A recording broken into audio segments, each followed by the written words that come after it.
بسم اللہ الرحمن الرحیم ایاک نعبد و ایاک نستعین۔ میرے پاکستانیوں، میں آج اپنی ساری قوم کو سمجھانا چاہتا ہوں کہ کیوں ہم اس جگہ پہ پہنچ گئے کہ ہم جیل بھرو تحریک کا آغاز کرنا چاہتے ہیں۔ اس کی کیا وجہ ہے؟ دیکھیں، ساری دنیا میں قومیں کسی قانون کے تحت چلتی ہیں۔ قانون کیا ہوتا ہے؟ وہ آئین فیصلہ کرتا ہے کہ کیا قانون میں جائز ہے اور کون سی چیز ناجائز ہے۔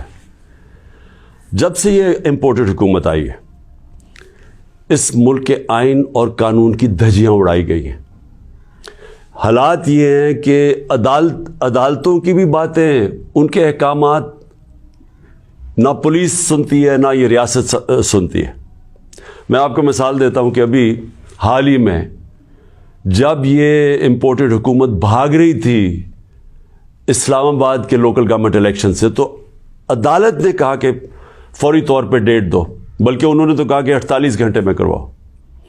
ابھی تک کوئی مہینہ ہونے لگا ہے تقریباً، ابھی تک الیکشنز نہیں ہوئے۔ اس کے علاوہ جس طرح فنڈامنٹل رائٹس، جو بنیادی حقوق، جو ہمارا آئین ہمیں ہمارے بنیادی حقوق کی حفاظت کرتا ہے، حالات یہ ہیں کہ لوگوں کو اٹھایا جاتا ہے۔ کتنے لوگوں کو، سوشل میڈیا کے لوگوں کو اٹھایا گیا، ان کو تشدد کیا گیا ان کے اوپر، صرف اس لیے کہ ان کی کوئی ٹویٹ تھی، اس کے اوپر اٹھایا گیا، تشدد کیا گیا۔ ابھی تک کئی ایسے لوگ ہیں جنہوں نے جس طرح کا تشدد کیا گیا، ابھی تک ان کا ذہنی توازن ٹھیک نہیں ہوا۔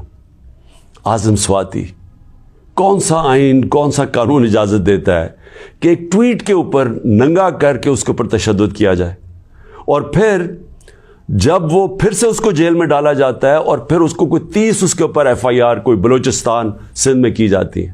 شیخ رشید، آئین اس کو عدالت اس کو ضمانت دیتی ہے، اس کے باوجود اس کو اٹھا کے لے جاتے ہیں اور اس کے اوپر کیسز سندھ اور بلوچستان میں کر دیتے ہیں۔ فواد چودھری، عدالت 4 دفعہ کہتی ہے IG کو کہ پیش کرو فواد چودھری کو عدالت میں، اور وہ اس کو اسلام آباد لے جاتے ہیں۔ تو یہ تو میں تھوڑی مثالیں دے رہا ہوں جو شہباز گل سے ہوا۔ کسٹوڈیل ٹارچر، تشدد، یہ پاکستان کے قانون کے خلاف ہے۔ تشدد بھی ہوا اور اس کو کوئی ریلیف نہیں ملی، اور پھر ڈرایا دھمکایا گیا اور کیسز کیے گئے۔ پرامن احتجاج ہمارا تھا 25 مئی کو، اس کے اوپر جو ظلم کیا گیا، کون سا قانون اور آئین ایک جمہوریت میں اجازت دیتا ہے کہ پرامن احتجاج کے اوپر تشدد کرو؟ انہوں نے 3 دھرنے ہمارے اگینسٹ دیے اور لانگ مارچز کی، کس کے اوپر ہم نے کوئی سختی کی؟ تو میں تو یہ تھوڑی سی مثالیں دے رہا ہوں آپ کو کہ ہمارا سارا جو ہمارے آئین اور قانون کے اوپر جو اعتماد ہے ہم اس قوم کا، وہ اٹھتا جا رہا ہے، اور بلکہ ہمیں یہ خوف ہے کہ جو اب آئین جو جمہوریت بیس ہوتی ہے جس آئین کے اوپر، اور جمہوریت کے اندر واضح طور پہ ہے کہ 90 دن کے اندر الیکشنز کروانے پڑیں گے۔ ہم نے اپنی 2 حکومتیں پنجاب اور سندھ میں کیوں گرائیں؟ گرائیں کیا ڈیزالو کی؟ خود کوئی ایسے نہیں کرتا۔ ہم نے صرف آئین کو سامنے رکھ کے کی کہ ہمیں جب پتہ تھا کہ 90 دن کے علاوہ آپ آگے نہیں جا سکتے، تو ہم نے اس کو سامنے رکھ کے الیکشنز کی طرف گئے، اس لیے کہ ملک ایک بہت بڑے بحران کا شکار ہے، ایک پولیٹیکل انسٹیبلٹی کا شکار ہے، اور جب تک اس ملک میں سیاسی استحکام نہیں آتا، ہماری معیشت نہیں ٹھیک ہونے لگی۔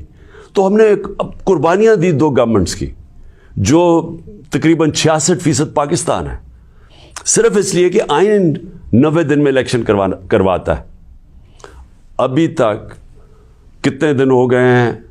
20-25 دن ہو گئے ہیں، ابھی تک کوئی ڈیٹ نہیں ملی۔ دونوں الیکشن کمیشن اور یہ جو 2 حکومتیں، جو 2 گورنرز ہیں، انہوں نے ڈیٹس نہیں ابھی تک دی، اور یہ سیدھی پاکستان کے آئین کی وائلیشن ہے۔ اور اگر یہ 90 دن سے آگے جاتے ہیں تو آئین بڑا صاف ہے اس میں کہ آرٹیکل 6 لگے گا۔ یہ ساری قوم اب دیکھ رہی ہے پاکستان کی عدالتوں کی طرف، اور میں یہ واضح کرنا چاہتا ہوں، یہ وہ پاکستان میں وقت آ گیا جو جسٹس منیر مومنٹ ہم کہتے ہیں، کہ ایک دفعہ ڈاکٹرن آف نیسیسٹی کے تحت ہماری جو اس قوم کا ڈاؤن سلائڈ شروع ہوا ہے، جو نچلا سفر شروع ہوا ہے، وہ جو فیصلہ تھا کہ ڈاکٹرن آف نیسیسٹی کے تحت آئین کو پیچھے ہٹا کے ہم نے طاقت کے ساتھ ہماری عدالتیں گئی. تو آج بھی وہی وقت ہے, سارا پاکستان دیکھ رہا ہے, ٹائم بدل چکا ہے.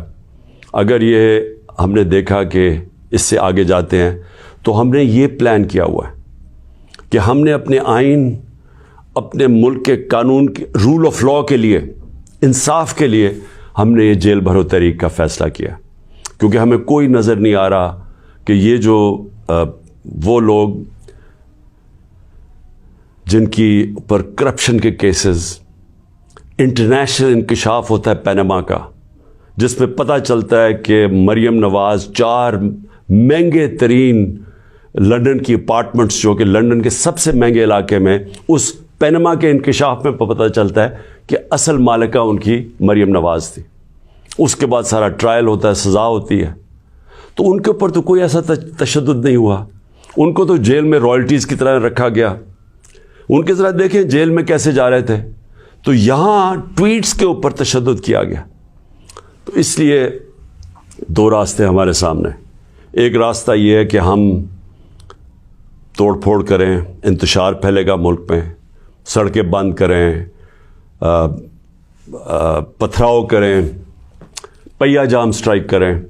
تو ملک کے تو آگے حالات وہ ہیں, پاکستان کی تاریخ میں معیشت ادھر تک نیچے نہیں پہنچی جو انہوں نے پہنچائی ہے, اور یہ ہم سب کو پتا تھا ہونا ہی ہے.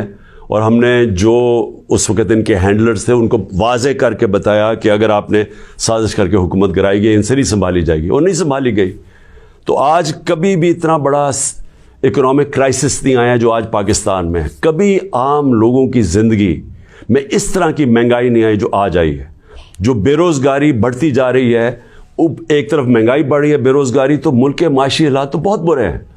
تو ہم اس لیے اس کو سامنے رکھ کے, اور 26 سال کی سٹرگل میں کبھی بھی ہم نے انتشار کی پالیٹکس نہیں کی. لہٰذا یہ پرامن طریقے کا احتجاج ہے جیل بھرو تحریک. میں آج اپنے سارے کارکنوں کو, بلکہ میں تو پاکستانی عوام کو بھی یہ کہتا ہوں کہ یہ اس وقت آپ پالیٹکس نہیں کر رہے ہیں, آپ اپنے ملک کے لیے جہاد لڑ رہے ہیں, حقیقی آزادی کی جنگ لڑ رہے ہیں. میں آج آپ سب کو کہوں گا کہ میرے اپنے کارکنوں کو کہ جو ہمارے ضلعی صدر ہیں, ڈسٹرکٹ پریزیڈنٹس جو ہیں, ان کے اوپر رجسٹریشن شروع کریں کہ جنہوں نے, ہم پہلے ہر پاکستان کے شہر میں ہم جیل بھرو تحریک شروع کریں گے. تو پہلے میں چاہتا ہوں کہ والنٹیئرز اپنی رجسٹریشن کریں, اور اس کے بعد میں پھر آپ کو ڈیٹ دوں گا کس دن ہم نے جیل بھرو تحریک کا آغاز کرنا ہے.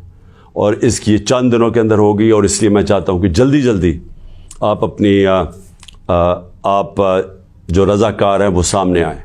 اور انشاءاللہ میں یہ سمجھتا ہوں کہ یہ جو ہماری تحریک ہے, اس سے ہم وہ چیز حاصل کرنا چاہتے ہیں جو پاکستان کو ایک حقیقی آزادی بھی دے گا, اور حقیقی آزادی کا مطلب حقیقی جمہوریت وہ بھی دے گا. اور وہ انشاءاللہ وہی ایک پاکستان کو ایک وہ جمہوریت جدھر رول آف لاء ہے, جدھر قانون کی حکمرانی ہے, وہی پاکستان کو اس دلدل سے نکالے گا. شکریہ.